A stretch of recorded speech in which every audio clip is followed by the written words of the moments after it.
dalam prakteknya kita temukan sehari-hari apabila dalam sebuah perkawinan tersebut itu tidak dikaruniai oleh seorang anak, maka si janda yang meninggal terlama itu biasanya hartanya dituntut oleh keluarga dari almarhum suaminya, baik dari saudara-saudara atau orang tua dari almarhum suaminya.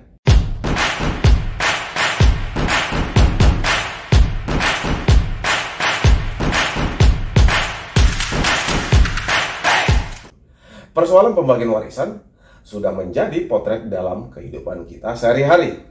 Tidak jarang kita melihat atau menyaksikan sendiri, baik di media cetak maupun media elektronik, seringkali timbul persengketaan atau konflik antara ahli waris menyangkut pembagian warisan. Ada ahli waris yang saling lapor-melapor kepada pihak kepolisian, termasuk mengajukan gugatan ke pengadilan negeri terkait dengan pembagian warisan dari orang tuanya selaku pewaris. Di video-video sebelumnya, saya juga sudah membahas tentang bagaimana pembagian warisan, baik pembagian warisan berdasarkan ketentuan hukum yang diatur dalam hukum perdata atau Kitab Undang-Undang Hukum Perdata, termasuk hukum waris Islam. Artinya, untuk teman-teman yang beragama Islam, maka pembagian warisannya mengacu pada hukum waris Islam sebagaimana diatur dalam kompilasi hukum Islam. Dan untuk teman-teman yang beragama non-muslim atau non-Islam termasuk Kristen, Hindu, Buddha atau Konghucu dapat mengacu pada hukum perdata. Kenapa saya di sini memakai kata dapat? Karena selain hukum yang diatur dalam Kitab Undang-Undang Hukum Perdata, menyangkut hukum pembagian warisan bisa mengacu pada hukum adat masing-masing, di mana karena negara kita sendiri itu mengakui tentang adanya keberlakuan hukum adat. Jadi hal yang perlu saya sampaikan bahwa hukum kita juga mengakui hukum adat masing-masing dari si pewaris dan ahli warisnya. Jadi kepada pewaris itu diberikan kesempatan atau peluang untuk memberikan pembagian ahli waris sesuai dengan apa yang diyakininya. Apakah si pewaris itu ingin memberikan ahli waris sesuai dengan ketentuan hukum perdata atau mengacu pada hukum adat yang diakui sesuai dengan adat atau asal daerah di mana si pewaris berasal. Di video kali ini saya akan mencoba untuk menjawab pertanyaan dari beberapa teman-teman tentang apakah istri atau janda yang ditinggal mati oleh suaminya berhak untuk mewarisi harta suami yang meninggal dunia, walaupun dalam pernikahan atau perkawinannya tersebut itu si janda tidak dikaruniai anak dari almarhum suaminya berdasarkan ketentuan hukum perdata.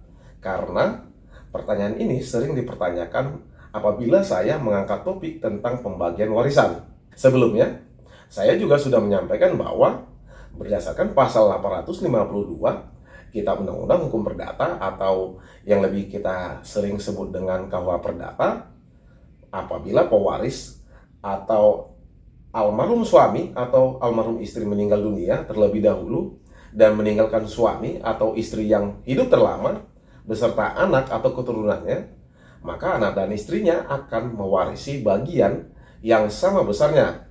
Ahli waris ini disebut sebagai ahli waris golongan 1. Tetapi jika dalam perkawinan tersebut suami meninggal dunia terlebih dahulu dan dalam perkawinan tersebut ternyata pasangan tersebut itu tidak diberikan keturunan atau anak, maka janda atau istri yang hidup terlama berhak atas harta bawaan suami. Harta bawaan itu termasuk harta yang berasal dari warisan, wasiat termasuk hibah. Kenapa? Karena kedudukan janda yang suaminya meninggal dunia terlebih dahulu berkedudukan yang sama atau sejajar dengan ahli waris, dalam hal ini anak.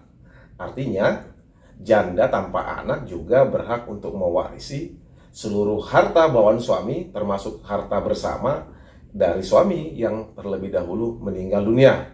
Ketentuan ini bisa kita lihat berdasarkan putusan Mahkamah Agung Republik Indonesia nomor 1411K /PDT /1985 tertanggal 30 Agustus 1986 dan putusan Mahkamah Agung Republik Indonesia nomor 3190K PDT 1985.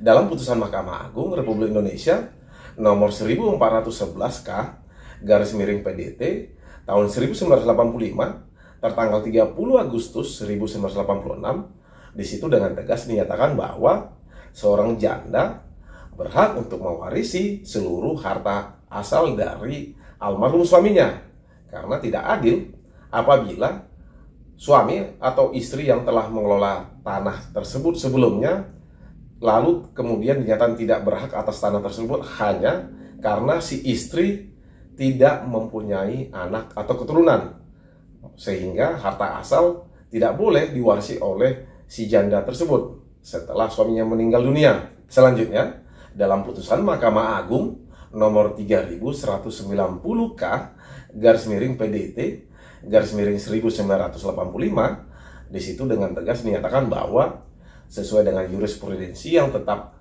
dari Mahkamah Agung Republik Indonesia, telah ditetapkan bahwa janda adalah ahli waris almarhum suaminya yang kedudukannya sejajar dengan ahli waris dari almarhum suaminya, yaitu anak-anaknya. Karena itu janda merupakan ahli waris dalam kelompok keutamaan bersama dengan anak-anak dari si janda tersebut. Kesimpulannya, walaupun dalam perkawinan sebelumnya antara almarhum suaminya dan si janda tersebut tidak dikaruniai oleh seorang anak atau keturunan, dalam hal ini si janda tetap berhak untuk mewarisi seluruh harta warisan dari suami, baik itu harta bersama atau harta yang diperoleh selama pernikahan antara si janda dan almarhum suaminya, termasuk dengan harta-harta peninggalan almarhum suaminya, baik itu harta pencarian maupun harta asal. Dalam hal ini, harta yang berasal dari warisan, wasiat, atau hibah. Semoga dengan video kali ini dapat menjawab pertanyaan dari teman-teman, walaupun memang dalam prakteknya kita temukan sehari-hari apabila dalam sebuah perkawinan tersebut itu tidak dikaruniai oleh seorang anak, maka si janda yang meninggal terlama itu biasanya hartanya dituntut oleh keluarga dari almarhum suaminya, baik dari saudara-saudara atau orang tua dari almarhum suaminya. Demikian dari saya, semoga hal-hal yang saya sampaikan ini dapat bermanfaat buat teman-teman sekalian. Salam dari saya.